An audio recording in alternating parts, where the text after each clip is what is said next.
So the only thing that I want to tell somebody out there right now is don't quit and don't sell yourself short. You know what I'm saying? You are meant for greatness. You are meant for more. Talk that talk. And if you don't believe that, then come hang out with us for a little while. You're going to believe it so hard, you're not even going to want to go back. So don't quit. You're going to be a believer. You're going to be a believer before we leave. Listen. All right. The energy here is amazing.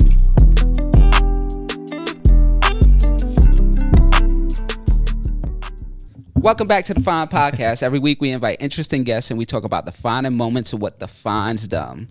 I want to welcome Daniel Gray onto the podcast. Welcome back to the podcast. We did the first one and it didn't go well. You know, we had some issues with the camera. So here we are again. I'm excited to have you. You have a lot going on, so I definitely want to say I appreciate your time.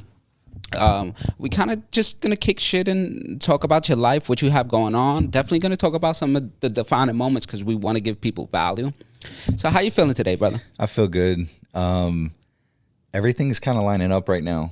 Yeah? What do you have going on right now? We have, EMM is exotic mobile marketing. Okay. It's exploding. We're at 115 brands now. Even when we talked last, we were at 110. So anytime we can add 5 brands to the business, that growth is then exponential. So that feels good. Let's elaborate on that real quick. So EMM, what is that? Exotic mobile marketing. So how does it work? Because this is the interesting concept. This is the first time ever I've seen or heard someone do what you're doing in the marketing field. So I'm from here, from Ocala, so small town USA. You don't see a lot of supercars. You know what I'm saying? This isn't Miami. You don't see an Urus and Rolls Royce, Bugattis and Aventadors on every corner. So when I had the opportunity to buy my dream car, I knew that it would gain attention, but I don't need that attention for me. You know what I'm saying? I didn't buy the car for everybody to pat me on the back. So I immediately said, how can I attach this to a business? How can I bring this full circle and turn my liability into an asset? So I sectioned out the car in 1-inch increments, like square inch increments, and then shaped them in the form of a hexagon. There's 15,000 possible hexagons on a Lamborghini Gallardo. Wow. So then we sell each individual spot. People can buy as little or as much as they want for $1 per month. We sign a 1-year contract so that we have a chance to work with their brand to increase their exposure. And then we give them analytics and feedback on the exposure that they're getting to kind of gauge their success as we go. And what's funny is it doesn't take being the biggest advertiser on the car to get the most exposure. Because even I've got people on there, literally, they only have 1 square inch. That is $1 per month. They pay me $12 a year. They still get linked to the social media, the websites. And some of those 1-inchers, like they go up and they're like, oh, what's that one? And I said, exactly. Because you want them to. Oh my gosh. As soon as they engage and they bend down and see that, I'm like, okay. Because whether you believe it or not, everything that you look at, you're taking these mental pictures, you know? So we're just one more touch. We're not meant there like a social media ad that is targeted at a certain person. We are that subliminal message, that forced piece that every time they see the car rolling through town, they're going to notice different things in different businesses' ads. So, that is amazing. It's incredible how not only that type of business that you have, but everything that you're doing. So I met you about 2 months ago. We've been like having conversations here and there and just watching you as a spectator. You have a lot going on and you help a lot of people. Why is that? I think I've heard many people say it, but Grant Cardone was speaking, and I know you follow Grant Cardone as well, but when he reiterated the point that you cannot achieve the levels in this life that you want, and I'm not just talking about money, I'm talking about true happiness and freedom of time. You cannot reach those levels without bringing as many people with you as you can. And I've always gotten more joy out of giving than receiving. So when it comes to even like Christmas time, you know, I love giving gifts. I could care less if I got a single gift given to me. I am a hard person to buy for, because when I want something, I'm usually like, if I want it bad enough, then I'm gonna buy it. But I love the joy of seeing somebody when you give them a gift. So I kind of look at it the same way. The people that I help in consulting or business, or I joke about this, but I feel like I give people $1 million ideas every day of the week. $1 million worth of game. I just don't, I don't charge for it. Like, I would rather give that when I see their success. Like, that's all the pat on the back that I need. Yeah. If I see them eating better, and I see their family, and I see their vacations, and I see some people that are moving from that 9 to 5 into entrepreneur land, and I see them make that step and see what that does for their lives, that's all the thanks I need. Yo, that is amazing. I'm the same exact way. Like, I love to help people. Sometimes I extend myself too much. Is that something that... I think we're all guilty of that one. Yeah. But that's a good thing. We want the best for people. I was always in a place where I looked up I looked up to other people on some of the things they accomplished, but I never knew how to get there. Right. Yeah. So I want to be that person for other people. I want to show you how to get there. And that's like the greatest joy for me. But being in your stature, you have a lot going on, right? What is the most fulfilling thing that you have going on for yourself right now? Because you have EMM, Pixelum, which we're going to talk about in a second. What else? You do charity events, you do car shows, you do actually you're everywhere, dude. Yeah. I'm actually not even here right now. This is probably a hologram. I charity auctions, real estate at auction. So I own Gray Realty, Gray's Auction, BigGray.com, Pixelum.com. I own several domains. I have ideas all the time. We're creating all the time. And I'm partnered up in quite a few things as well. So what gives you the most joy? What business? What is something that you have going on right now that brings the most joy, and you can see in the future kind of innovating and changing the game? Gotcha. So I've actually already seen it evolve, and EMM is the thing in my life that I've enjoyed doing the most. Number one, I've wanted a Lamborghini since I was 5 years old. Okay, dream fulfilled. Every time, every morning that I sit in this vehicle, I promise you, there's like this 5 or 6 second pause. And the first thing that you do when you sit in this, it's a racing bucket seat, right? And you sit in it. The first thing straight ahead of you is a Lamborghini Bull. And I just soak that in for a second. Just take a time thanking God for the blessings that are in my life. And so EMM has been that joyful, because I get to see what it does for people. And I mean, of all ages, I don't care, man or woman, little boy, little girl, does not matter. We could be at a red light. We could be at a gas station. We could be at a car show. I've got an amazing picture. I can't wait to share this with you. This little boy at Festivals of Speed, little 5-year-old boy. And I was going through the bank, and his mother was FaceTiming him. And she says, "You got to see this car." He loves Lamborghini. And he goes, "Oh my God, it's a Gallardo." And he's freaking out. And I told them about festivals, and I said, "It's going to be out at WEC. You got to, bring the family out." I said, we'll be over there next to the Florida Blue tent with Tirsa Rodriguez. And they showed up. They showed up at the day of the show, closes in like 45 minutes. And here he is. This boy is in front of the car, and he's down with his phone, and he's taking, 5 years old. Dude's got a cell phone. He's balling way out of control. He takes a picture of the wheel, and then he comes around, and my fiance catches a picture, and he is taking a picture of the emblem. And he's just down looking at the car, and just the look on his face. That brings me joy, because of the joy that brought him. Yeah.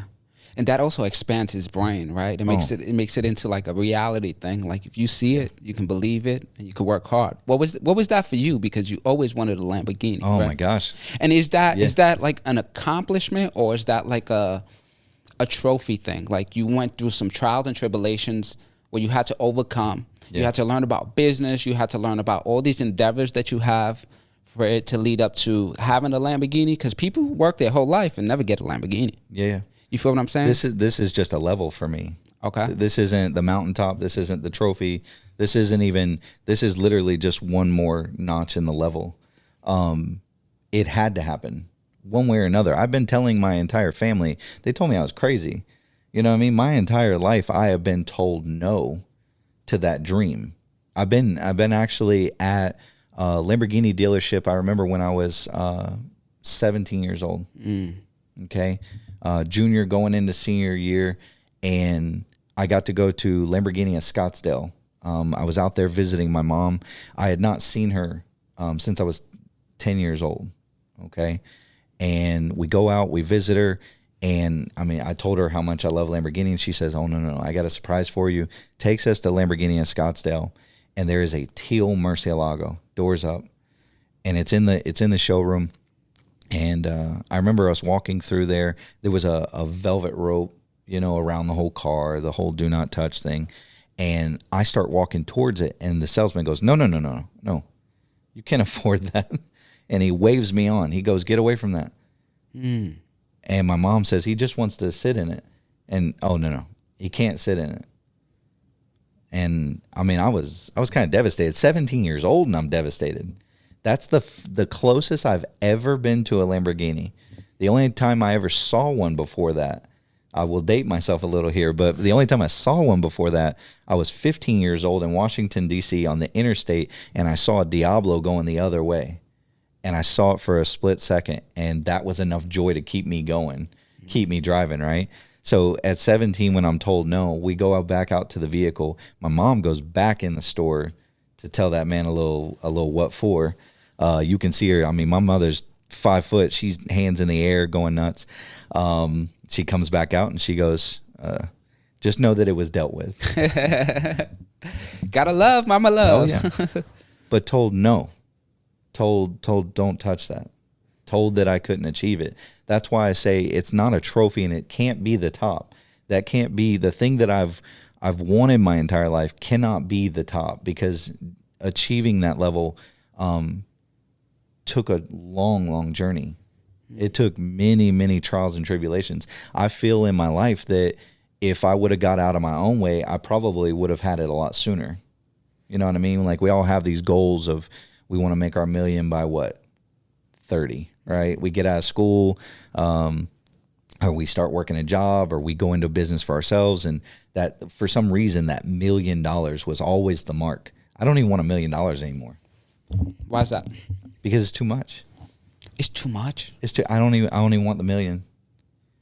Like, I've already calculated what my life, what kind of house, where I want to travel, the things I want to do. Now, this is going to sound high for some people and low for some others, but my number's $450 a year. That's my top 1%, right? That's all I need. Yeah. I want to give everything over and above that number. Every year, I want to give it away, because I know what it's going to do for people. I'm going to invest in people. I'm going to invest in others' lives. Like, I fully believe that in my life, I'll achieve more. I'll achieve over that number, but for what I need in my life, or what I want in my life, need is a lot different, because I've been broke. We can go back to broke if we need to, but because we definitely. So there's people probably never gonna see a Lamborghini. Right. It's possible. So yeah. that's a long run for a lot of people. Some people don't even care about it. That's why I asked: is that a trophy? Is that an end goal? Is that just a mark? And for you, it's just a mark. It's just something that you were manifesting as a child, and you had courage enough to put the work into it. Yeah. And get the gift that you wanted. I didn't even know about things like vision boards. And projecting and speaking things into existence. Now, I grew up in the church, so I've heard that my whole life. Speak it into existence. You can have it, and God wants to have you, all these things, and blah, blah, blah. Like, all this stuff. Every car I ever drew was a Lamborghini. And I drew a lot of Lamborghinis. Like, I know the line that a Diablo has as it hits the wing and then comes around the back half of the car. I've drawn those wheels with the ovals so many times. You have photogenic memory type? Yeah. Yeah. And I just remember wanting it so bad, you know, and it was never about someone else. I didn't want someone to see me in that car and be like, yeah, that guy. I could care less. But people do see you like that. They do, but you know how many people I get dirty looks? I get just as many dirty looks as I get the good looks.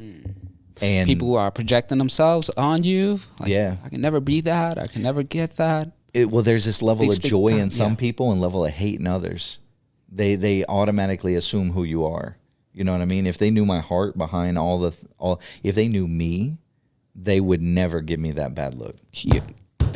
Talk about it, because that's exactly why I have you here. You know, I the first time I met you was at 1 Million Cups. I explained it a bunch of times what that is, and hearing you speak and how much you give back to the community as far as your time and whatever else you do, that's very rare. And I believe that's the attribute that got you to where you are today. How did you get here? How did you get to the land? So, I mean, we can go back as far as we need to, but let's start with being a horrible employee. Okay. So, okay. I'm a horrible employee. And you don't like authority? You don't like... No, I'm always creating new ideas. I like efficiency. And a lot of times I feel like someone's, what process they have in place, I find ways to tweak that to make it a little bit better. And a lot of times I put my foot in my mouth, not in a bad way, but I worked at Target for a year. And I've humble beginnings. This is going to sound so stupid though. I was in charge of zoning, which is flattening everything out, bringing it to the front of the shelf, right? You'll see people doing this all day long through the store. I was zoning toys. Now I love toys. So I loved my job.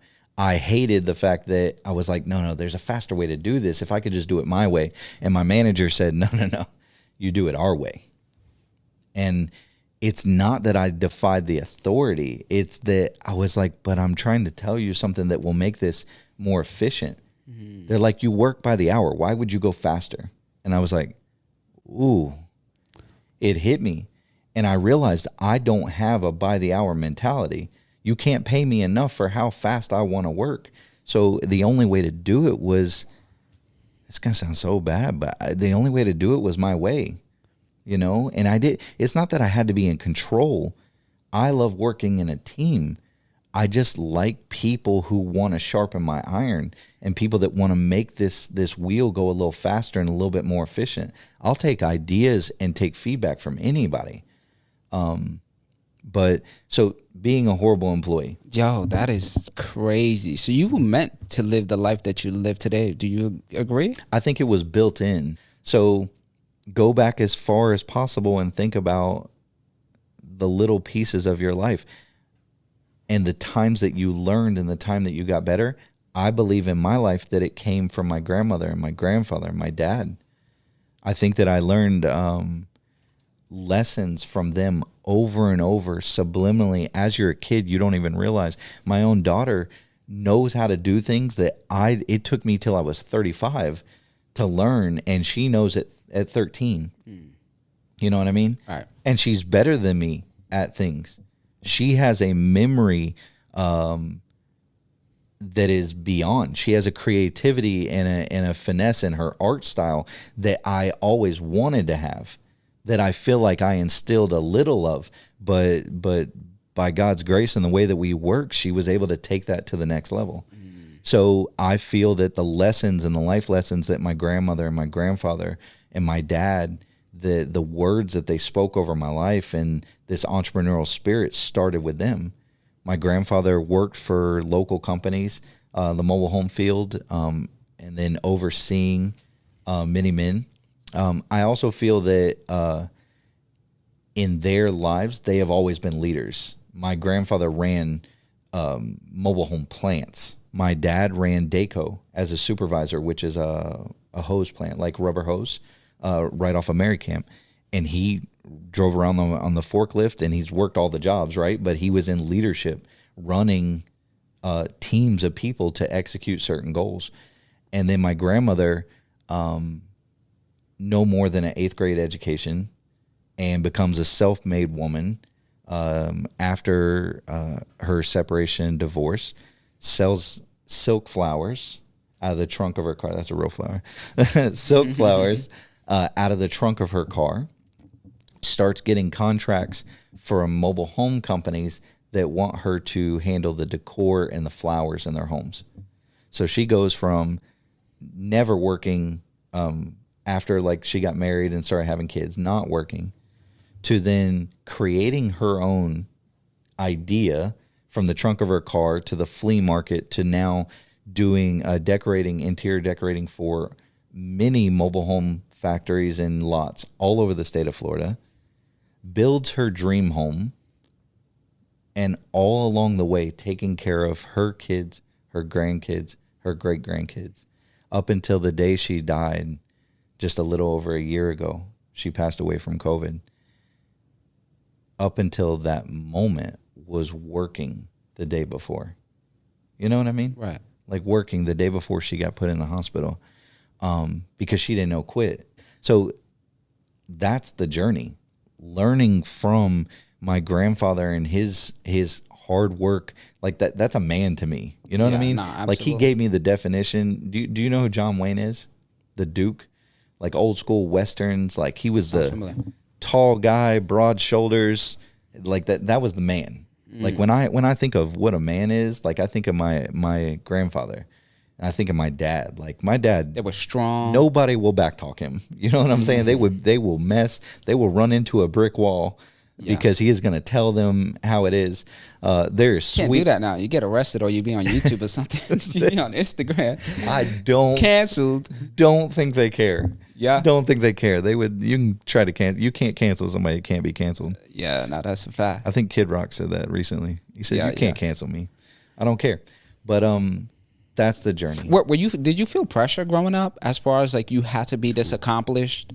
So entrepreneur. I am the fourth in my name, Daniel Gray the fourth. So you had some big shoes to fit in. I always felt that pressure. Always. I was firstborn son. Like I'm just expected to carry the torch, and keep this train moving. They gave me the freedom to be who I wanted to be and create what I want to create. But there was always this feeling that I've never explored that before. There's always been a little bit of that feeling that I need to take that torch and carry on and go to that next level of what they've achieved. You know, because nothing was ever handed to them. Nothing ever was ever handed to me. So you didn't come from money. No, they just gave you the game. My grandfather, well, let's start at my dad. My dad would work 16-hour days with 4 boys, raising us by himself. My mother left when I was 2.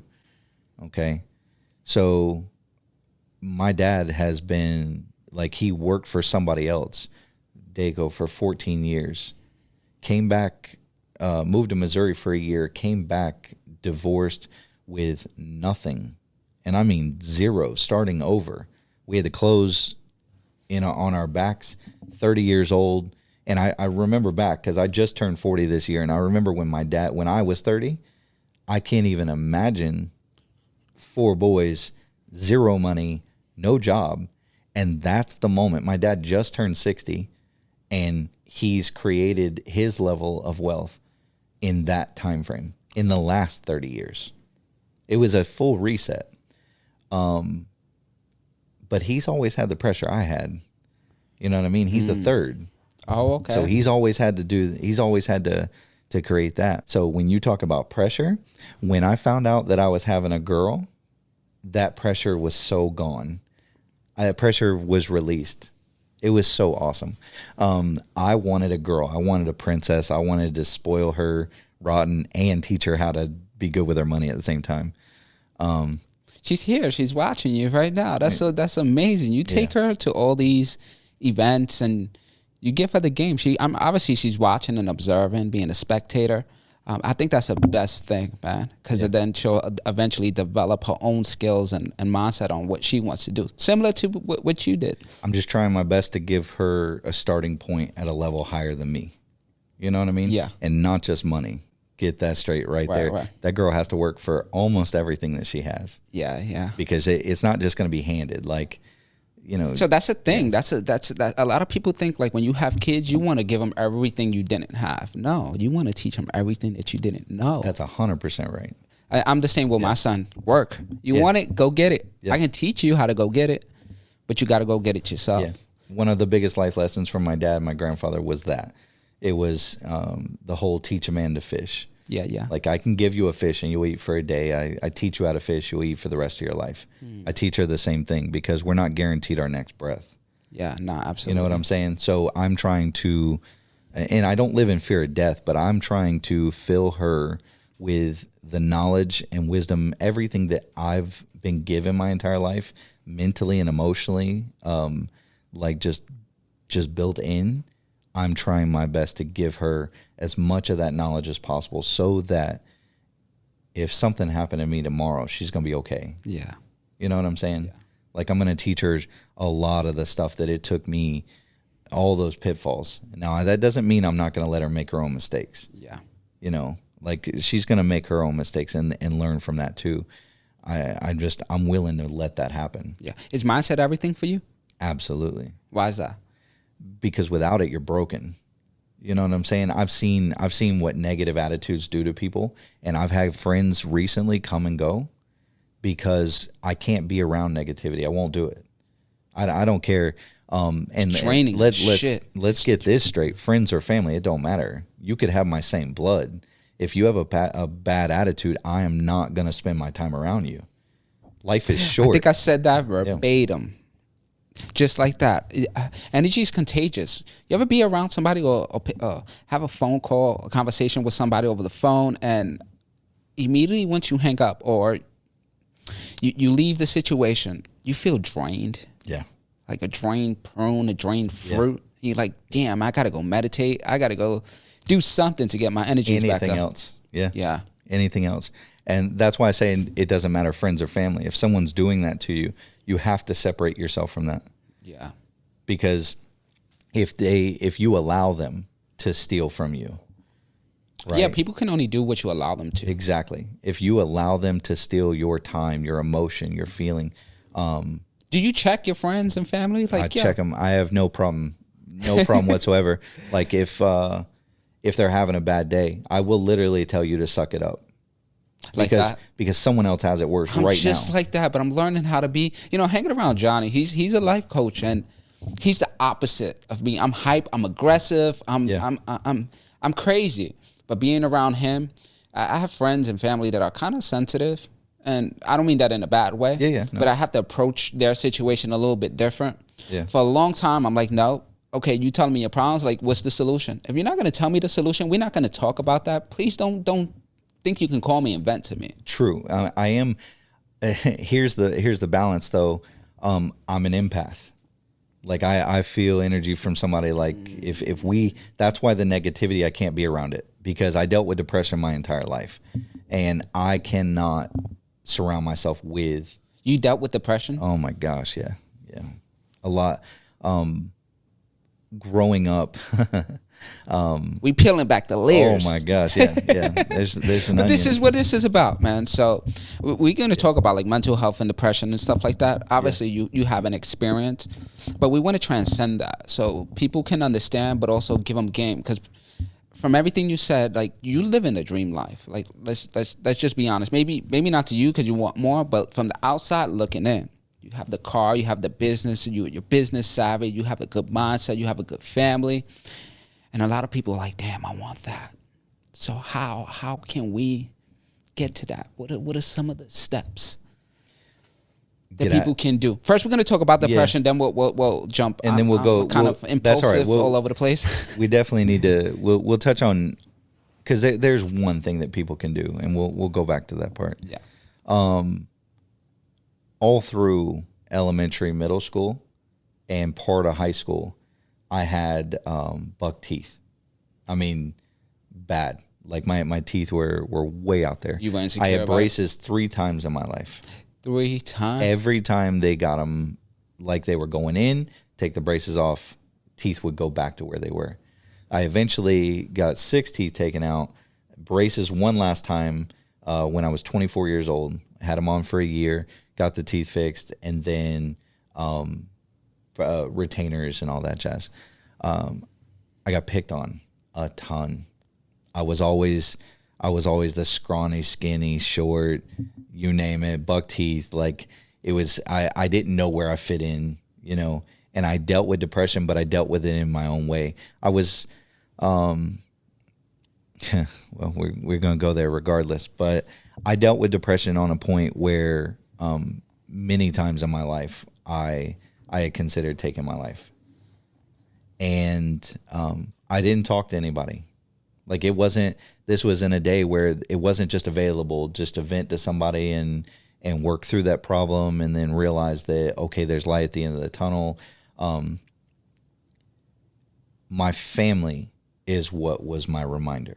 My grandmother mostly, because I kept thinking every time I would get in that state of mind or feel that low, for some reason, that was the time that she would call me or I would see her at a family get together. And I remember so many times that she would just hug me a little longer. She always knew. You know what I'm saying? And it's the part I miss the most, because there's times that I hurt now, that with the days that life isn't perfect and peachy, she just had that way to just bring me right, not just out of it, but she always believed in me. The one thing that made me feel good, the day that I bought my car, she was the first one that I drove to. And the joy on her face to see me reach that level, to obtain that physical item, that of just something inward that I've been searching for and working so hard for. She got to see that happen, and that made me feel really good. But like when it comes to whether it's depression, whether it's a bad day, family has been number one, you know. And there's just a point where you have to realize that giving up is no longer an option. There hasn't been a single time, I would say in the last 5 years, that I've went to that point, that level. I haven't let it, because I have something to live for. I've had a daughter that I want to see her graduate, and I want to see her eventually get married. I say eventually. She just told me today that I need to start saving for her wedding. I was like, we got a ways. Let's get through school first. But she has so many qualities that you have. The way you describe things, she's manifesting the life that she wants to live, exactly what you did. I hope she does. Yeah. You know, and I see a lot, like I'm her dad, so I can't be the one telling her, you know what I mean? Like it doesn't mean the same. And, but kids don't follow what you say, they follow what you do. That's 100% right. That's my dad saying growing up was, do as I say, not as I do. And I'm like, that's not how this works. And he goes, no, that's how it works. And he brought his belt and he said, that's how it works. Do as I say, not as I do.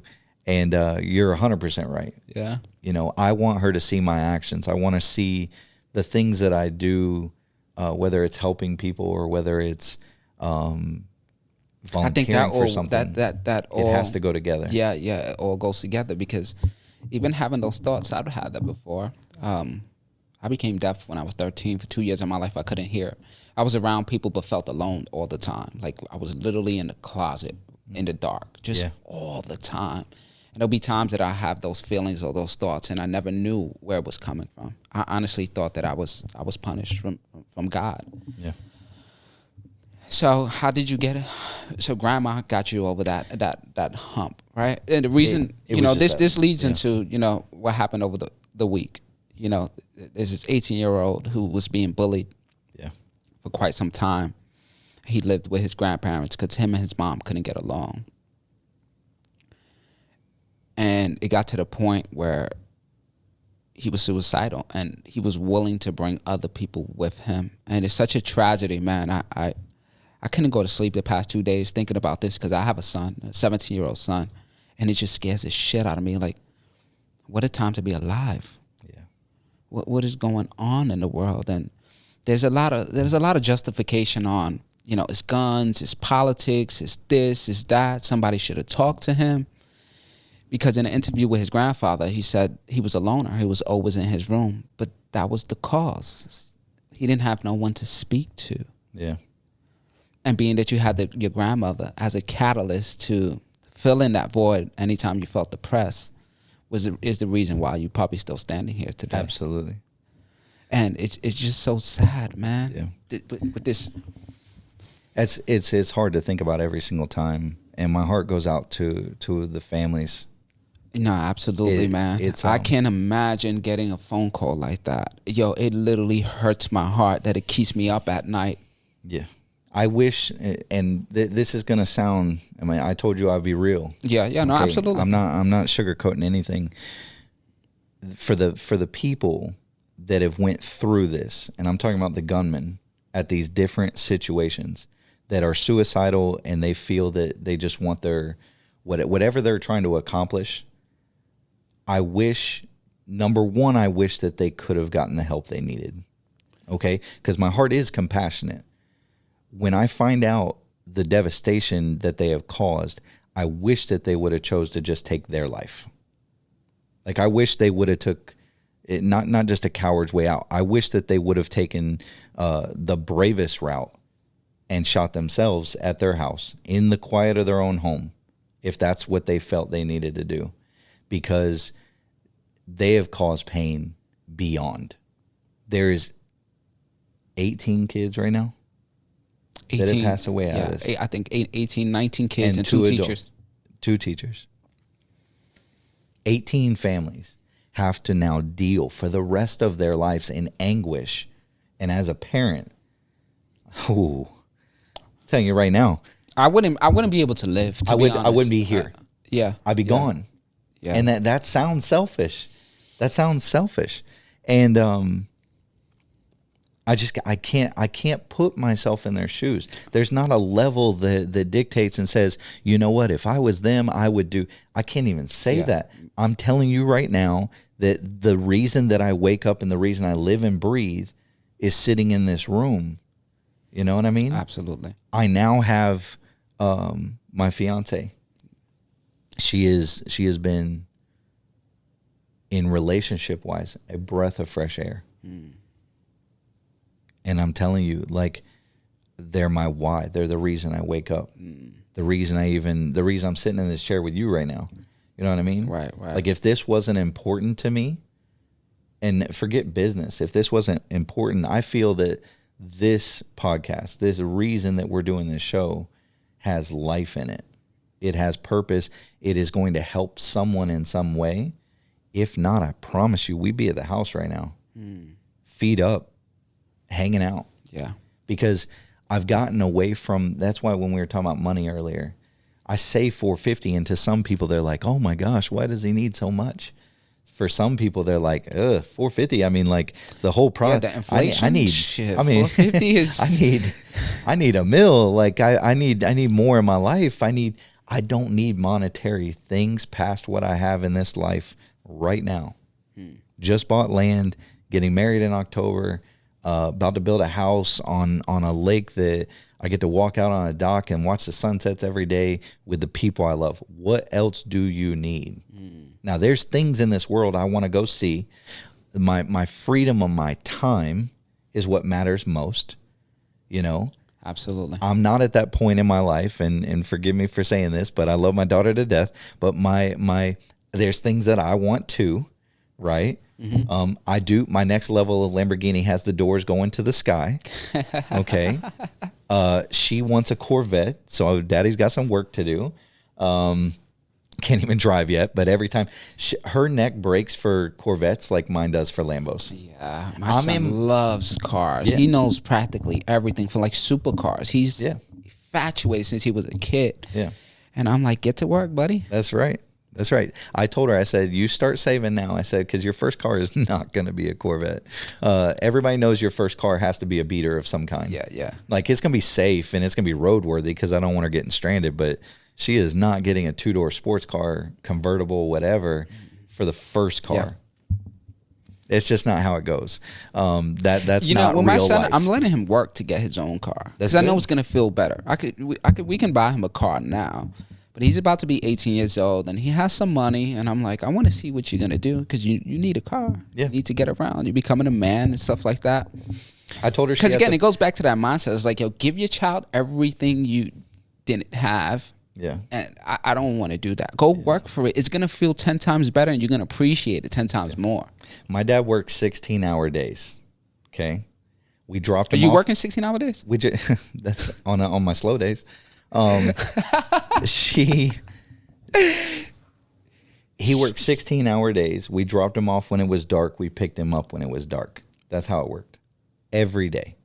My grandmother raised me a lot of the time. My younger brother Scott, my grandma Mary, used to. Did you feel some type of void from that? Because I know a lot of kids growing up, like, they have parents that need to work and they're rarely around. They go to school. Coolest part. That's the coolest part. We had so much fun as kids. Like, we lived out in the country. We used to, I don't even think we wore shoes till we were like 10. We used to just play and enjoy life. Like, kids can dream because they have no bills. So life has not hit them yet. So that's the state we were in. My dad, even though he worked a lot, and we joke around about this a lot. We used to joke around about it more. And we were like, oh, yeah, growing up, we always had to split fries and share. We always got a burger, but we had to split the fries, split the Coke. We didn't realize that he was busting his ass to make it work. The best thing that my dad ever did was never let us feel it. Yeah, that was going to be my next question. Did you know that growing up? Not even close. You didn't mind sharing? Not even close. And even when we moved to Missouri, we were there for a year. We lived in the middle of a cornfield. We thought it was awesome. There was like this apple orchard next to the house, and we used to go play out in the trees and climb trees, and we played tag on the roof. We did a lot of dumb stuff, too. We used to throw 22 bullets at a wall. We didn't realize that when they went bang, like, we hit my friend Josh in the leg with some what the heck? With some shrapnel. We didn't even know what that was. We just thought they were like firecrackers. And there were bullets? They were bullets, 22 bullets. Oh, no. We dropped a match down a 5-gallon gas can. You was a bad kid. That was in the garage. And it put out this huge flame, and it made like this loud sound. We didn't know Did you know this about your dad? We didn't know we were bad kids. Like, we used to play, my dad had VHS You had a tapes. lot of time in your hands, so you Oh, just way too much time. Way too much time. Dad worked. Mom worked. Yeah. We had a lot of time at home by ourselves. You know what I mean? Like, me and my brothers, we helped take care of each other. So, of course, we're going to get into trouble and do some dumb stuff. We used to steal from the little country store at the end of the road. Little candy, cigarettes, and fireworks. Allegedly. Yeah, allegedly. At the little store. We were in 4th grade. I was in 4th grade. We didn't know no better. That was actually the first time that we ever said a cuss word. Was at the bus stop when I was in 4th grade. And we decided we were going to say the S word. Okay. But only the S word. And then I got to keep it PG. I got my kid here. We get to school and they're playing ultimate frisbee.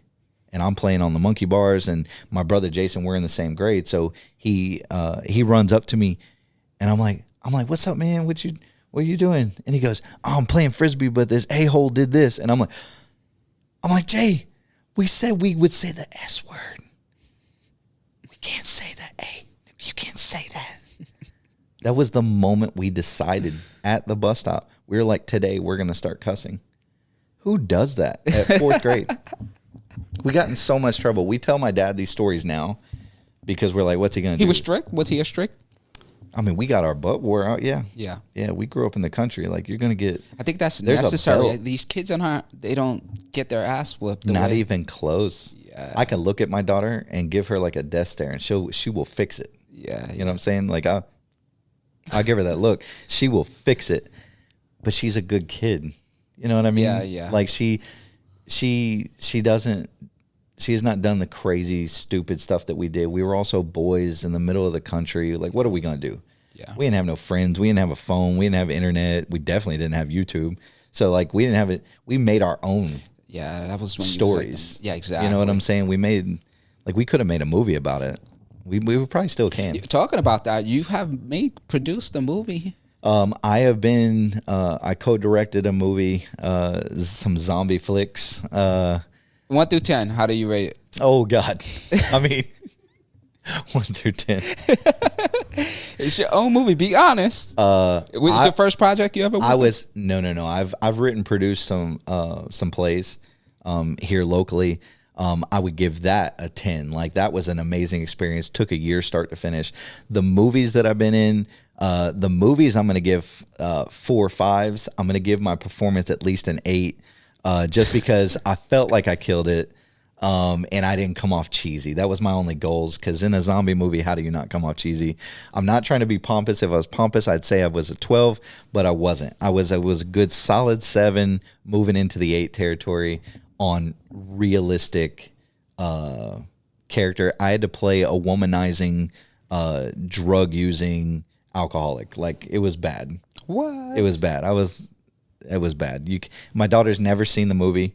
I have it at home on DVD. One day. Oh, this was way back.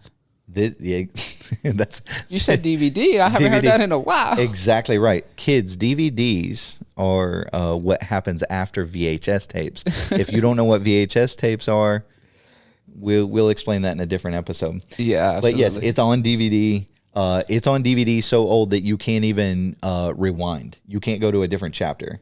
If you accidentally hit the wrong button, you are gonna rewatch my movie. So that's how on a bad. bootleg or something. It looks like a bootleg. Even the cover looks like a bootleg. But must have been a good experience. It was. Is that something you wanted to do, like acting and? Yeah. Oh yeah. Yeah. And what's funny is I didn't start acting until I was like 18.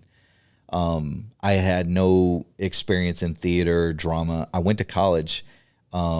Out here at CF, and I got an acting scholarship. I tried out for a play, and then I got on scholarship for 2 years, which paid for my first car. So that was cool. Yeah. So kids, don't waste your money on cars, but I needed a vehicle, so it goes back to the line: follow what I do. Do as I say, not as I do.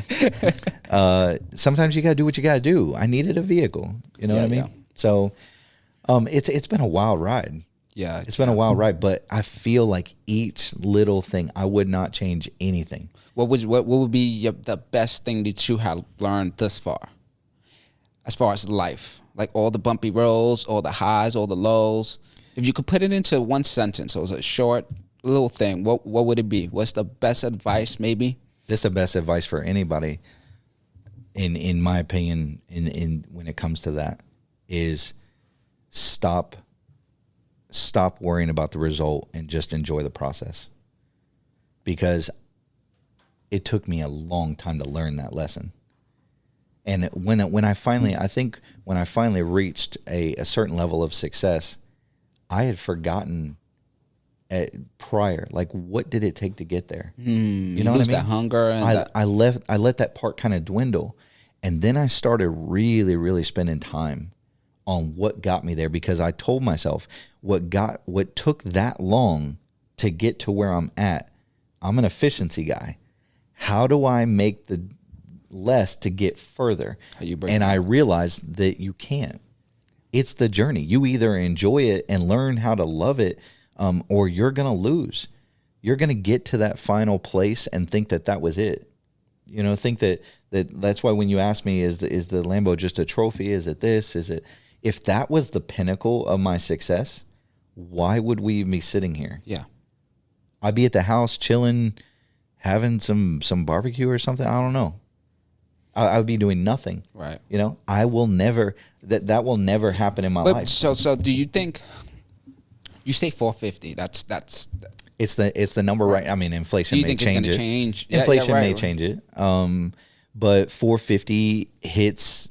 Right, because it looks like even successful people, right?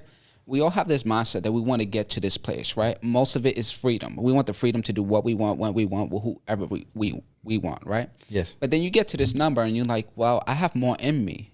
That's another level. Of course. And then you just kind of, so it becomes like a hamster wheel where you just keep going and going and going. What I realize is those higher levels are not for me. And I don't mean they're not for me as far as like, oh, that's not for me. I'm saying those levels I will achieve are not mine. Those are for somebody else. I'm going to find the level that it takes to live a happy life, to provide. I want to pay for my daughter's college in full. I want to buy, when she goes to college, I'm going to buy her a house instead of buying, like, if she wants an apartment, she can have an apartment if she wants. But I would rather buy her and 3 of her friends a house, knowing that they're safe and they have what they need. I want to provide. How old is your daughter? 13. Does like you can pay for college for like prepaid for like 30 grand.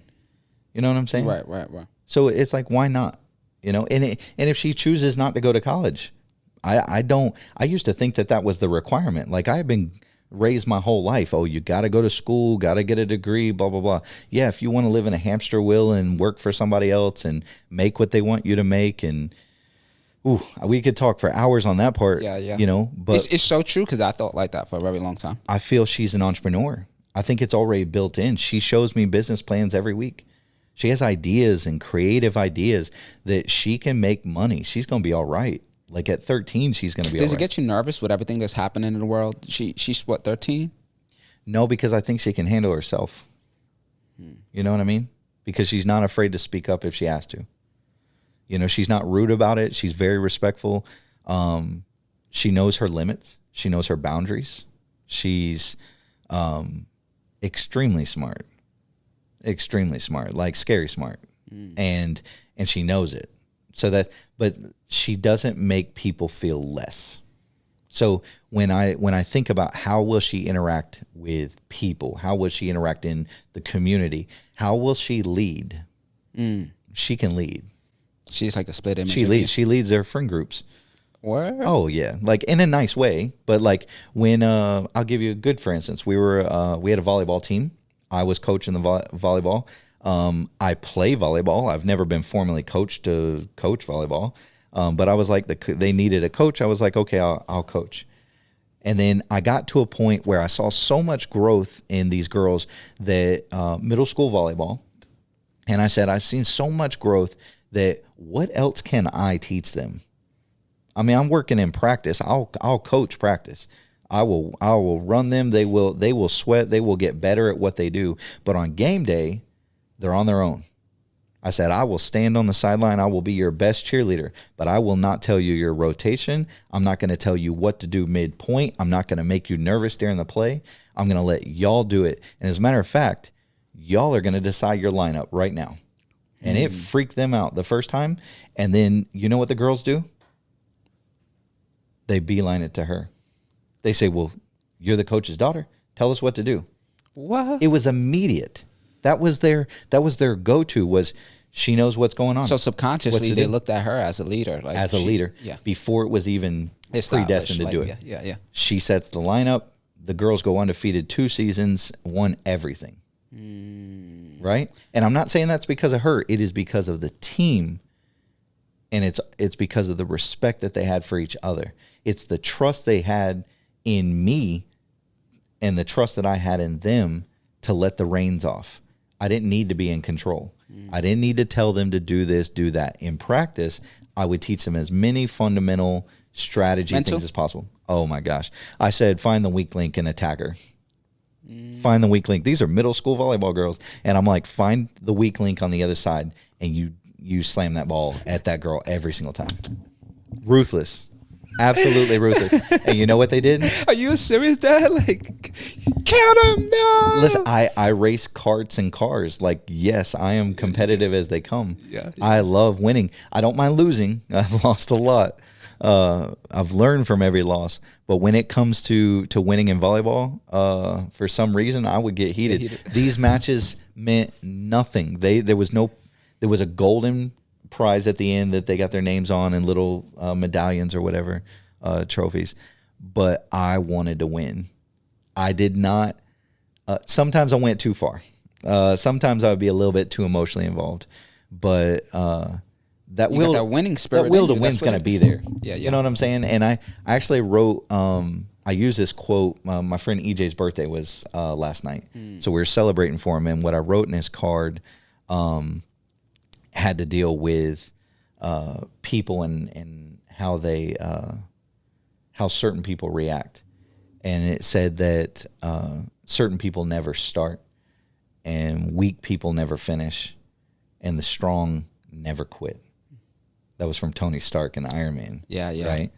And it made me think of the volleyball girls. It made me think of when I get on the racetrack, like I'm not going to quit. Even in a loss, I'm not quitting until the checker flag comes down.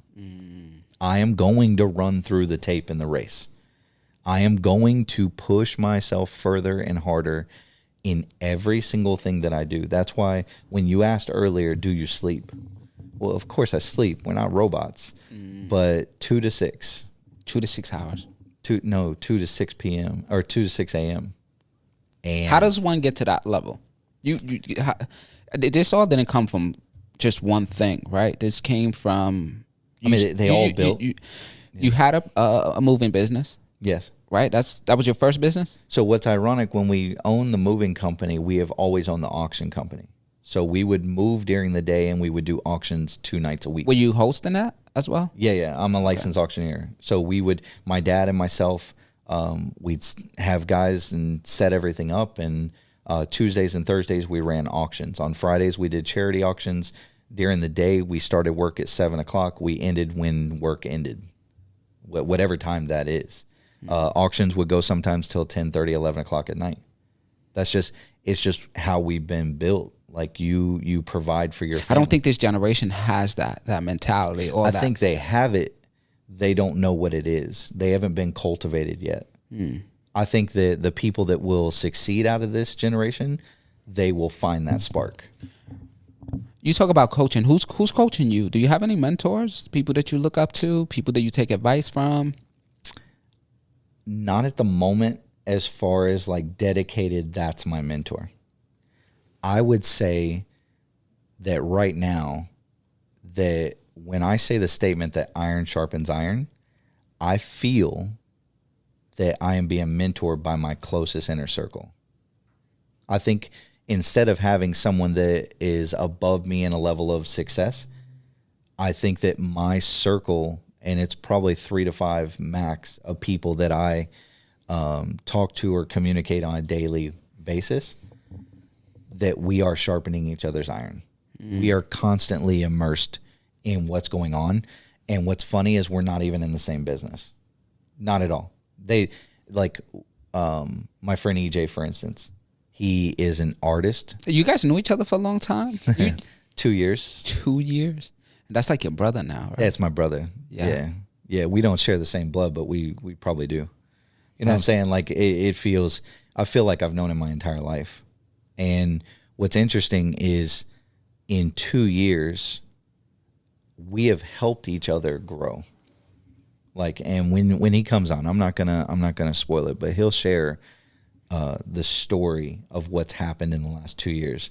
What I'm gonna tell you is when I was filming my first commercial for EMM, this guy walks up to me, the downtown square, we're filming right across from the Marion Theater. And the guy walks up. I'm talking to the creative director. I got video cameras around me. I mean, I'm dressed like I feel good. We're shooting a commercial, so anytime you get to be on camera, so it's a good moment. But I'm getting notes from the creative director, and I'm talking about shots and angles that I need in this commercial, on top of the ones he already has set.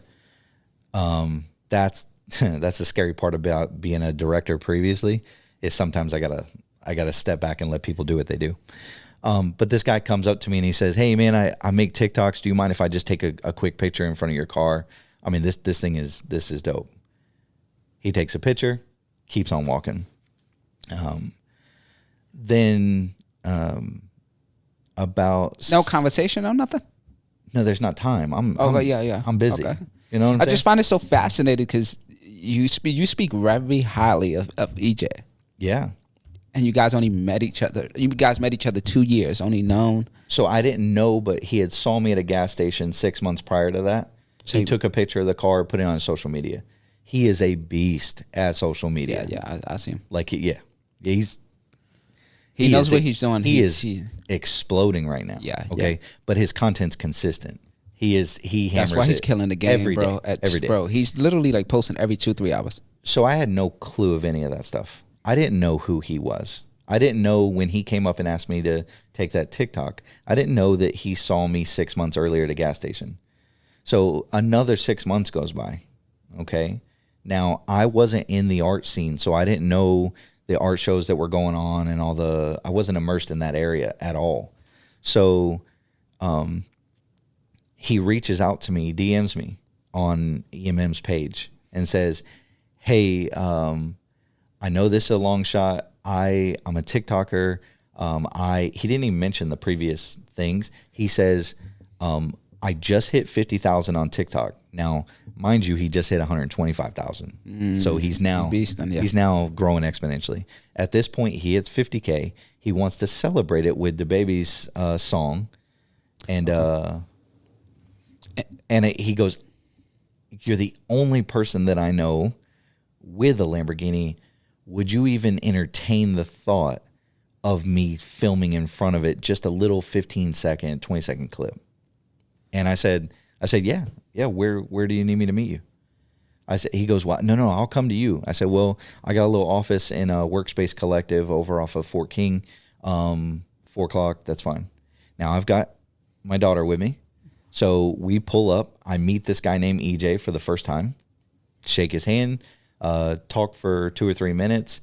I'm a busy guy. He doesn't want to take a lot of my time. So we get right after it. He says, well, if we could pull the car and just kind of make that turn, stop the car, I'll get out, I'll grab the sign. And he goes, oh, how am I going to film this? And I was like, well, she can film it.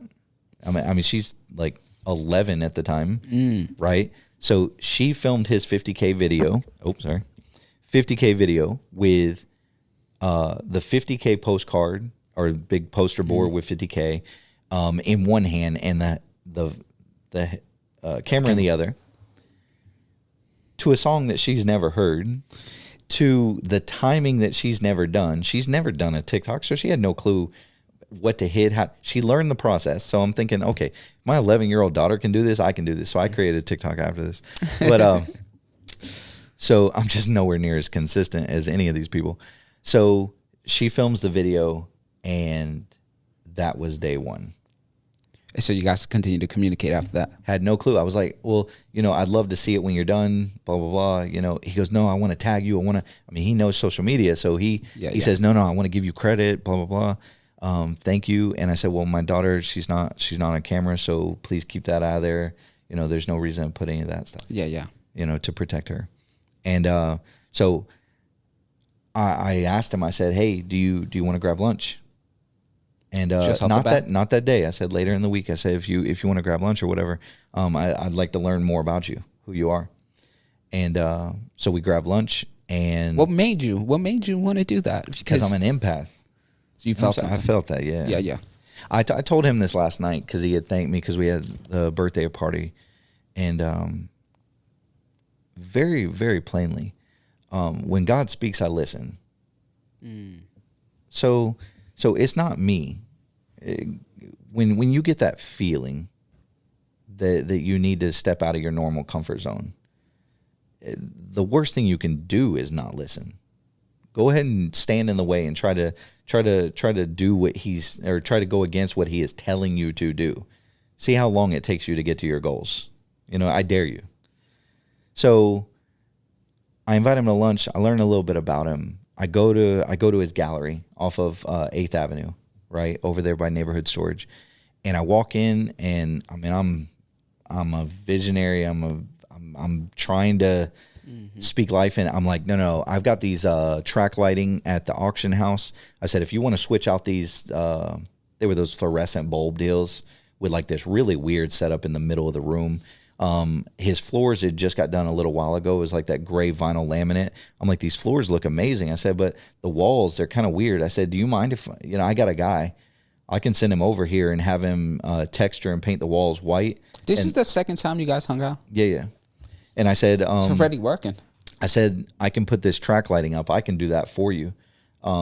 If you'll paint them black, this place would look amazing. I don't know if you're down for that, but, and he goes, dude, how much is that going to cost? And I said, don't worry about it. I'll figure it out. I paid my guy to come in and do the work. I hung the lights and I said, I just feel like, there's an opportunity. I said, let me help you. Let me bless you with this, because this is, an opportunity for both of us. I see this as being a big deal. And I think more people need to know about you locally. I've lived here my whole life. And your art, I just got to get a preview of his art. And I'm like, this dude's on a whole different planet than us. Like, in my opinion, he is the Elon Musk to our art. You know what I'm saying? And he's got a lot of haters. And I promise you, and I've seen him come and go. And what's interesting about it, more than anything, is he stays the same. He's consistent with who he is. He does not change. So that proves it over and over that people with bad attitudes, the negative people, will find a way to weed themselves out of the equation because he stays the same. He stays consistent in it. And he's grown exponentially ever since. And that's not because of me. Get that very, very straight. I listened when God spoke. That's it. There's nothing. I love that. You hear how he says that? There's nothing that I did. You could paint is the paint on the walls, the lighting in the roof. We had his first art show in that building after that was done, about 4 or 5 weeks after, and it sold art all over the place. He sells all over the world. Yeah. He ships all over the world. Yeah. That friendship alone has elevated me to where I'm at right now. Because back then, I didn't even have the idea. I had the idea for Pixelum. I didn't have people that I could lean on to talk to. When I talk about the metaverse, when I talk about crypto, when I talk about NFTs, he's the guy I'm talking to. Because he operates at the same level that I do. He understands that there's future stuff. Yeah. And being an artist, he sees things from a different lens. Yeah. He's not closed-minded to it. Yeah. And he's a believer, he walks what he talks, and that level is what I need around me. So when we say who's around me, who's the mentors, it's the EJs in my life that bring me to that level. Yeah, that's my fiance, and I know people, they have different lines of, we're friends or we're real close, but we don't really talk about business. My fiance, I confide in everything. You know what I'm saying? And she speaks life into me. So that circle in the last 2.5, 3 years has gotten real small. Your circle affects everything. Everything. So I protect my circle close. Yeah. Nobody just breaks into that circle. And the funny part is, and I say funny, the God part is that if you will protect your circle like you protect your family, like you protect your son, like I would protect my daughter or my fiance, if you will protect your circle at the same level you protect them, nothing can harm you. You can only increase. And so when I talk about that circle with Kyle and EJ and with Sarah, and my daughter's in my circle whether she likes to or not, she is in my circle. I confide a lot in her. Yeah. I'm like that with my son too. She has the wisdom. Yeah. Like she is They well see things from beyond a different her. lens. You can learn from your kids, man. Absolutely. Some of my ideas for Pixelum and EMM. So let's talk about that. Yeah. Pixelum. What is that? How did you develop that? What was the beginning process for that, and where you are with it right now? So one of my biggest frustrations in business for a long time has been local. Okay. Local business. Everybody's so used to going to big box and the big box stores for your food, for your clothes, for everything. Right. And the big box stores, they have places all over the nation, all over the world. They're doing fine. They're going to be all right.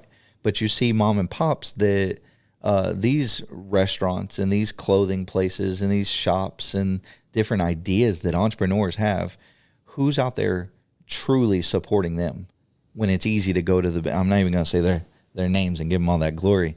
The big box stores, that they're going to get traffic and they're going to get their own level of business. So be it.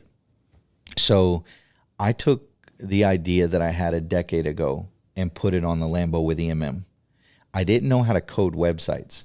So I knew that I wanted this idea of every pixel to be available for advertising to support local business, but I had to partner with somebody. I had to meet somebody. Well, that's only going to happen when God puts that person in your life. Nice. So I'm at a CEP business after hours, and I'm sitting on a bench, and this guy sits down next to me. His name's Taylor with Synologic Studios, and we just start talking. We start talking ideas, and he mentioned something about coding, and I'm like, my ears perk up. I'm like, so you code what? You've done what? Can you do? So I've got an idea, and I shared how I wanted every single pixel to be advertising spots, and I wanted all that to link. I wanted people to be able to be found within one search word.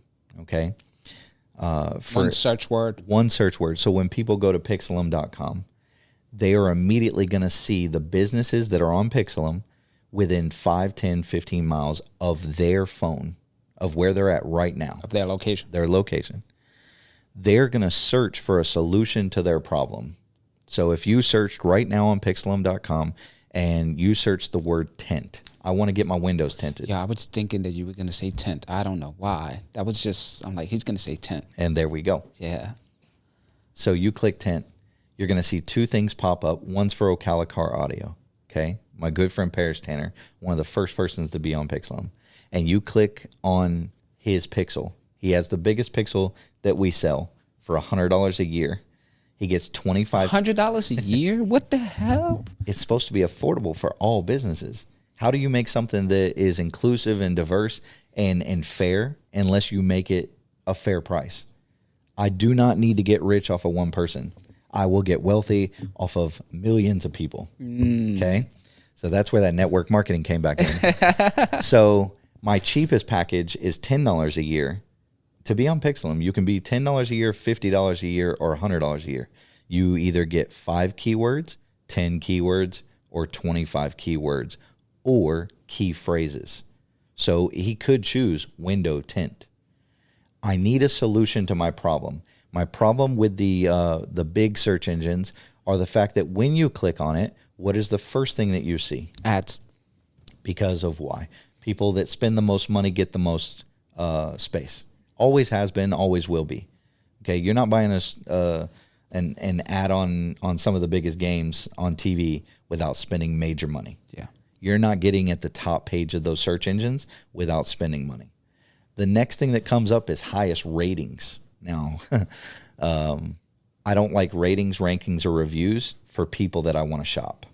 Now, products that I want to shop, like if I go to what about restaurants and stuff like that? Because if you're traveling like to a different state or something, you want to see the reviews. What's your favorite food? Right, pizza. Pizza. What food do you hate? I don't eat meat, so I don't eat meat. Okay, so let's say let's go back to pizza then. Okay. I hate pizza. You hate pizza? I hate pizza. Oh, bro. Hate pizza. We're gonna end this right here. So you give pizza right. What rating? What's your favorite pizza? New York style pizza. New York style pizza. I can't stand New York style pizza. What's your favorite? Again, we're gonna end this here. What's your favorite topping? I just like cheese. Yeah. I get veggies and stuff. Yeah, cheese is trash. So I put all this stuff into the ratings and the rankings, and I put my opinion out there. And now So it's based on you? No. I'm saying in the search engines. Okay. I'm rating and ranking your New York style pizza. The cheese is trash, and it only comes with meat. and I'm a vegetarian or something, and that's all I like, and blah blah blah. I give you a million different reasons, right, of why I don't like it. You project yourself, you bias. So you're making your decision on whether you go to this New York style or this New York style based on my opinion. You didn't even make up your own mind. Yeah. So I'm going to give the power back to the people. So no ratings, no rankings, no reviews ever. No keyboard warriors. I could care less about what you have to say when it comes to whether you like that New York style pizza. That's great. Okay. If that restaurant, have you ever went to a restaurant and had an amazing experience? Yeah, absolutely. Did you share a review? Probably not. Probably not. But did you ever have a bad experience? Yep. Did you share a review? Probably. Yeah. You know why? Because negativity is easy. Yeah. Negativity is easy. And keyboard warriors can get on there and speak a lifetime of negativity into your brand and your business. Yeah. And did you know that restaurants have good and bad days? Absolutely. Did you know that, they're ran by people. People have good and bad days. Yeah. Sometimes that cook had a bad day and he didn't do things at the top of his game and you suffered for it. Yeah. It happens. Same thing in any industry. Yeah. Not Restaurants are the easy one, right? I wish you would have said movies because I love that. I love, you like Star Wars, right? No, not really. I'm not. I love Star Wars, but you hate Star Wars. My daughter hates Star Wars. I'm not ashamed to even say that, but like if I said I love Star Wars and you hate Star Wars and you say, oh, I went and seen the new Star Wars movie, it was trash, I didn't like this, blah, blah, blah, Han died. Like you gave all this stuff and I was like, well, I'm not going to go see that. Yeah, yeah. I base my opinion off of your opinion. So I base my choice. Like, why does local business deserve that? Like, I let me make my own mind up. Now, how old are you? 34. Perfect. So you remember We bleeping that out. you remember the phone book. Oh, of course, yeah. Of course, right? The yellow pages. Yeah. We used to go through and we chose 3 to 5 that we were going to call when we got an estimate. With this. Yes, Yeah. yes. We called them and we listened to the person on the phone, a real live person, not a robot. We got to ask them questions and we got to feel how they responded to us. Did they treat me with respect or were they rude on the phone? Did they show up on time or did they not? The problem is we've gotten so fast as a species that we want it now so quickly that we're willing to sacrifice our own choice for someone else's opinion. All I'm doing is simplifying life. I'm getting back to the basics of what works. And I know it's a digital platform, but why can't it be your own mind making up the choice? So I'm going to show you within 5, 10, 15 miles what your options are. Who's close to you? Local people that can afford $10, $50, $100 a year to be found in one single click. You will never, what's the next thing you find on Google after the ads and the map and the organic and the ratings? You find articles and videos and all this other stuff. I don't have time for that. People are moving fast. So why not just give them what they want? I want to know, how do I connect with you? I need my windows tinted. I click on Ocalacar Audio. I can either in one click call, go to their website, or click on directions to go to their location.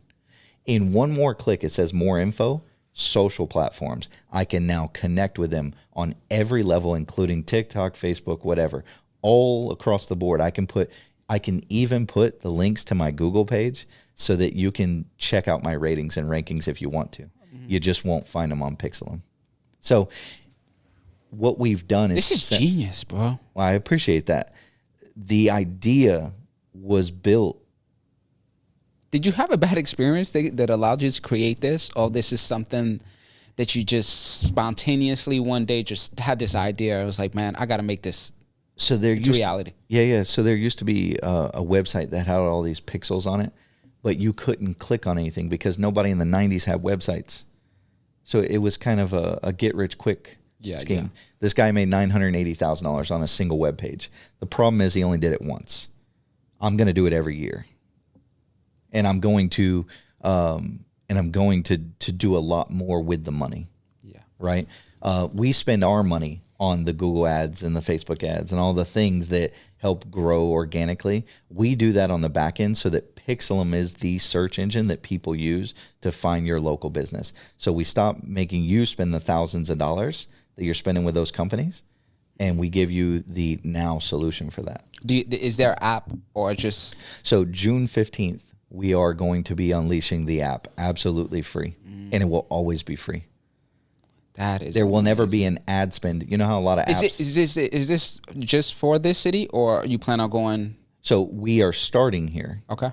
And we're linking with places like the Chamber and stuff like that to get it to local business, up to 500 businesses immediately. We will unlock cities, and we're doing that through an affiliate program. So my idea. So that was going to be my next question. You got it, bro. You got it. It goes back to the network marketing, bro. Like I already told you, the only way to get there is to take as many people with you as possible. So the way that I want to unlock cities and I want to unlock states is I've included at the bottom when someone signs up ambassadors, affiliates. Yeah. I'm going to pay them 10% residual for the rest of their lives. So you go get $100,000 worth of clients a month. They're paying $10 a month, $100,000 worth of clients. I'm going to pay you $10,000 a month until that runs dry. If it ever does. How do I sign up? You literally go to pixelum.com and click, I want to be an affiliate. And then you tell people and you share it. You share the platform with your link. And when they use your link, you get credited with the 10%. And my accountant takes care of the rest, and all your money is wired on a monthly basis. Like, it is simplifying the way people search. And I'm going to my goal next year is to make at least 10 people $100K a year, because there's a lot of people who've never made six figures. Yeah. My goal in year one of the actual push for Pixelum is to make 10 people six-figure incomes. Residual. They can go wherever they want. $dollar when it's residual, man. I mean, you get to eat filet mignon because you know it's coming next month. You know what I'm saying? Like, you don't have to go work for somebody and work for you only have so many hours in the day, right? Yeah. That's the biggest problem with 9 to 5 as it is. I can only work these amount of hours, and you're telling me my worth. I can't stand being told my worth. You know what I'm saying? I define my worth.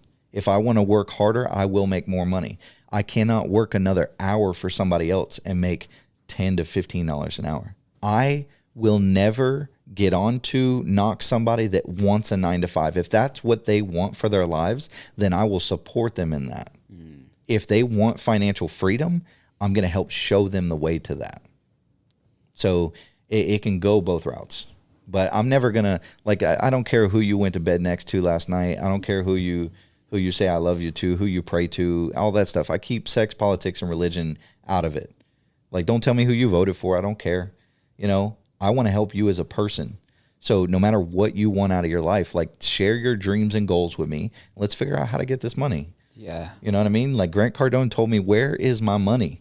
Like, I'm going to help you find it. And I'm going to. So that's when I asked about, like, mentors, like, you look at some of his stuff and you get direction. Digitally, yes. Yeah, okay. Yeah, I connect Gary Vee, Grant Cardone. You didn't go to VCon? Oh my gosh. What? I try my best to buy a V-Friend when it first came out. He just had VCon, I think, last week or something. It was amazing. Yeah. It was amazing. I did message him because I've messaged Gary.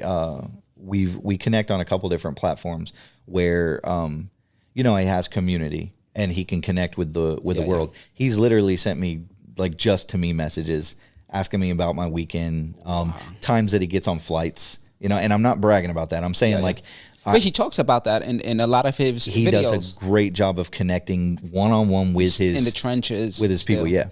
He still does that. Yeah. So there was times, I've been following Gary Vee for a long time. So there was times that he would snap that he was just getting on the flight, and I'd be like, just have a good flight. Hope you have a good time. And he goes, I got 10 minutes before we take off. I appreciate the good words. Like, what's new with you? What? Like, when you can connect, you got to take advantage of that. Oh my gosh, I screenshot it every time. Like, I was fanboying at the same time, but I was also, like, very thankful that he took 2 seconds. A mentor, somebody that you are trying to achieve that level. And I've always been in the junk business, so I love going to yard sales. So when, like, Garbage Talk came out, we're all over it. Yeah. I used to literally, this is a little success story for you. I used to take my pickup truck, and we would go to the villages every Wednesday because that was their trash day in this neighborhood. Then people throw out some amazing stuff. I knew how to flip that stuff into dollars. So when we were low on money, we would drive through the villages, load up the whole back of the truck with stuff that was great enough to sell. We would put it out there, sell it, make an extra $200 or $300 for the week. That's so smart, man. Yeah.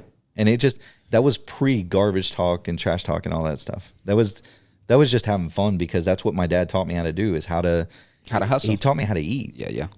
That's so dope, bro. Yeah. I'm not going around telling every entrepreneur I talk to, man, do this, don't do that. No. My closest circle of friends understand when I tell them, like, you need to be here. Like, if it's an event and I'm like, you need to be here, they respect that enough to be there. If I don't earn my right to give my opinion with somebody, I'm wasting my breath trying to speak life into somebody who doesn't get it. Yeah, I had to learn the hard way. Yeah, me too. I've put my foot in my mouth many times. Yeah. If we're not speaking the same networking language, it's a different planet. Yeah. So I'm not going to waste my breath on that. I'm going to take a step back, regroup, and figure out, okay, is this person for real? Because there's a lot of entrepreneurs out there too.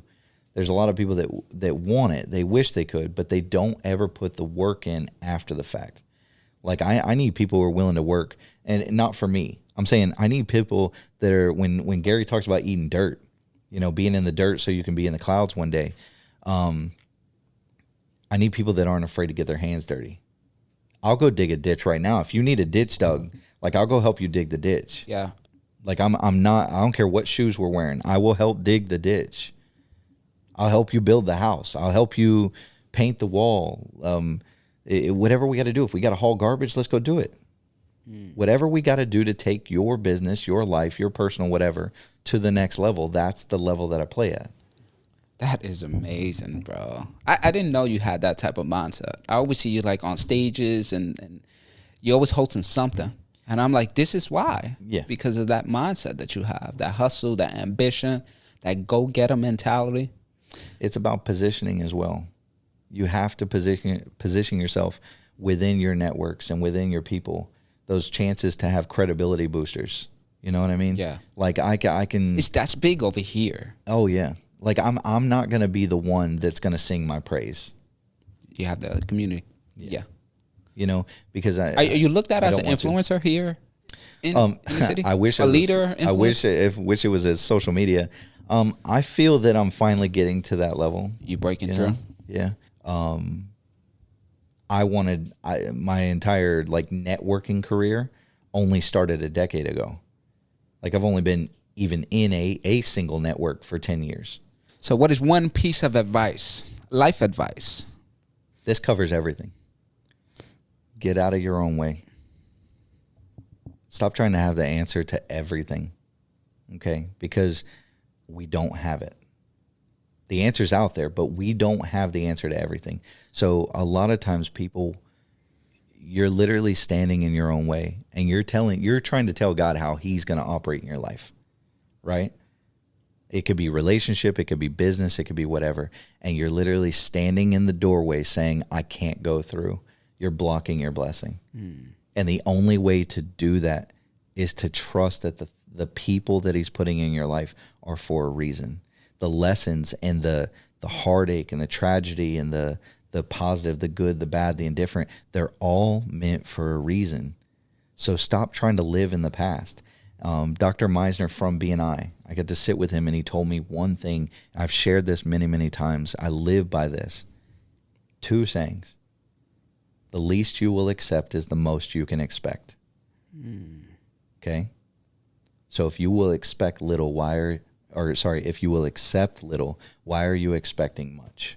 And that goes with people.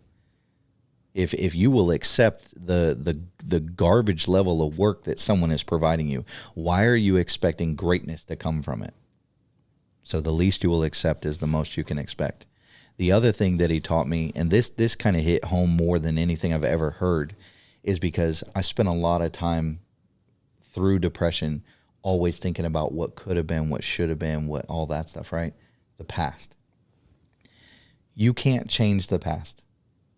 You can barely affect tomorrow. So why not just be here now?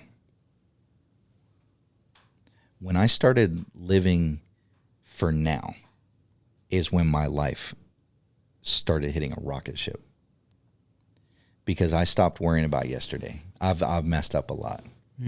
I've failed many times. You don't let your past define your future. Exactly right. And you can't, like I said, with the future, you can barely affect it, brother. Like, I don't care what you do. Like, we're working hard, we're hustling. You could have a 0 result tomorrow because of the work that you've done over the past week. So you can barely affect it. You can work hard. But if you will live in this moment and enjoy what we're experiencing right now, I'm happy to be in this chair right now.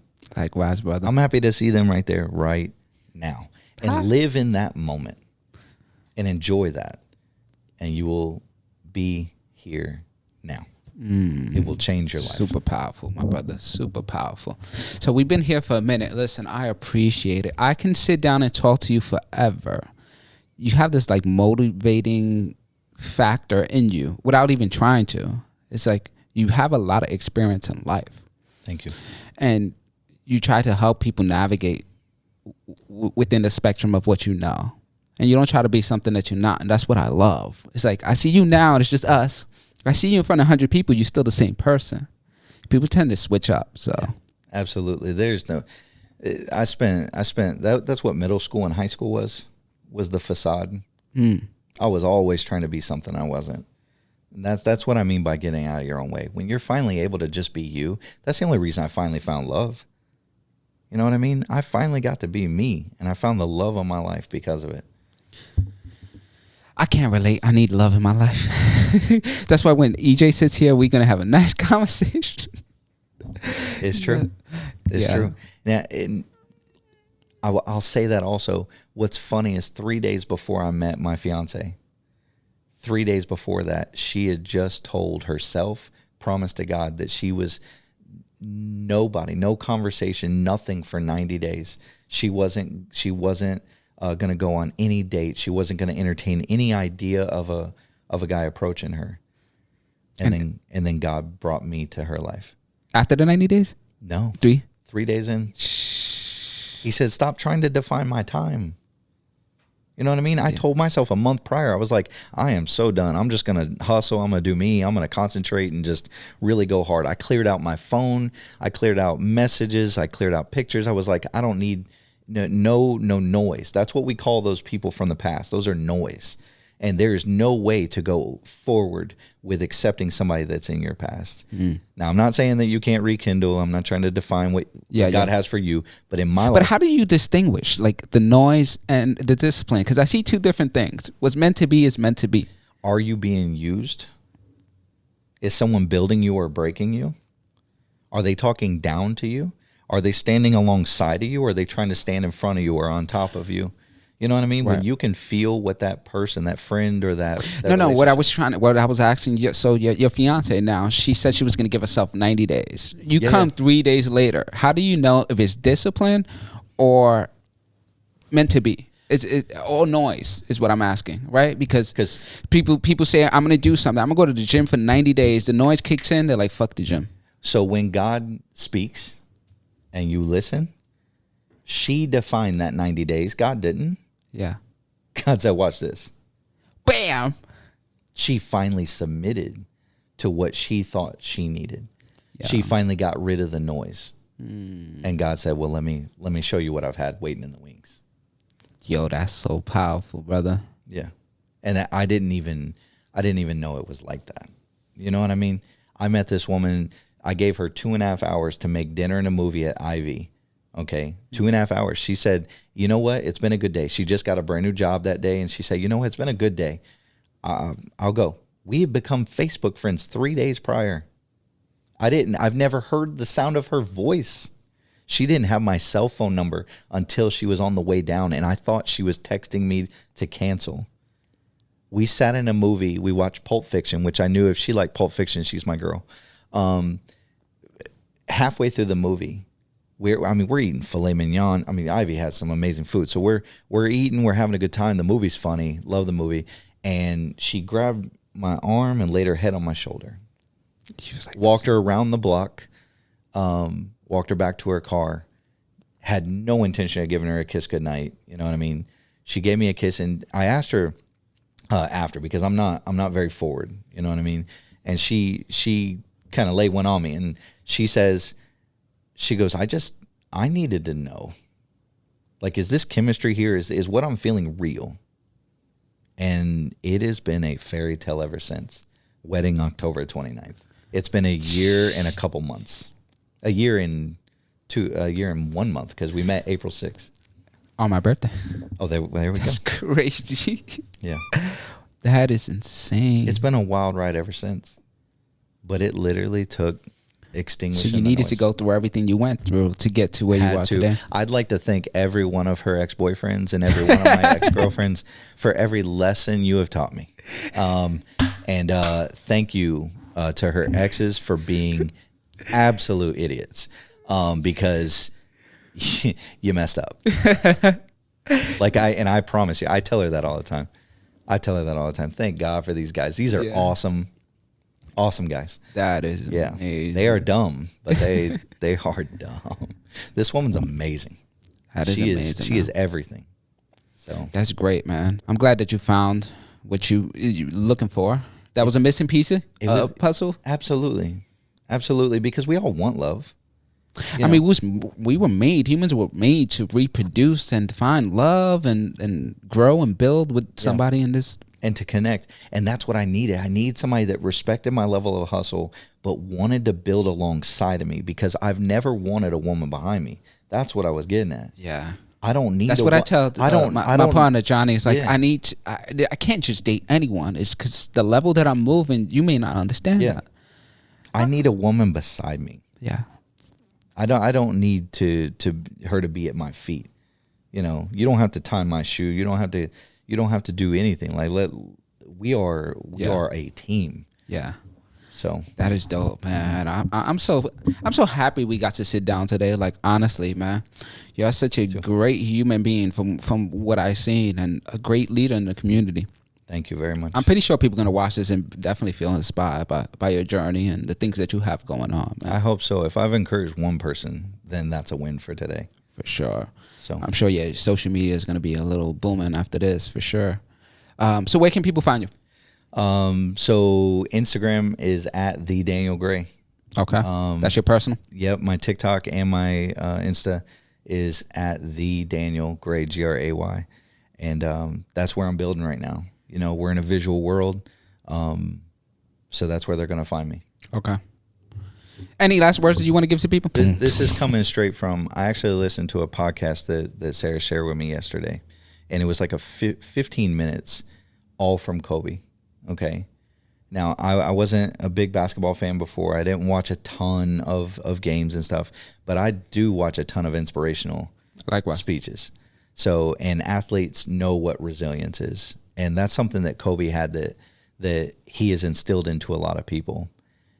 And he said, don't accept people in your lives with negativity. I think that's where that came in today. Subconsciously, he was stuck in that. He won't do it. He won't hang out with you. If you're being negative, he's not even going to pass the ball to you if you're not working as hard as he's working. He said that. Like, they would get mad because he wouldn't pass the ball. He says, I'm not passing the ball. Like, I'm already down the court, back and down, and you're on your way down for the first time. Why would I pass you the ball? He even said it to Shaq. Shaq goes, man, pass me the ball. And he says, this is literally Kobe to Shaq. He goes, he's 18 years old. He says, no, try to catch a rebound if I miss. Yeah. That is a winning attitude. So the only thing that I want to tell somebody out there right now is don't quit. And don't sell yourself short. You know what I'm saying? You are meant for greatness. You are meant for more. Talk that talk. And if you don't believe that, then come hang out with us for a little while. You're going to believe it so hard, you're not even going to want to go back. So don't quit. You're going to be a believer. You're going to be a believer before we leave.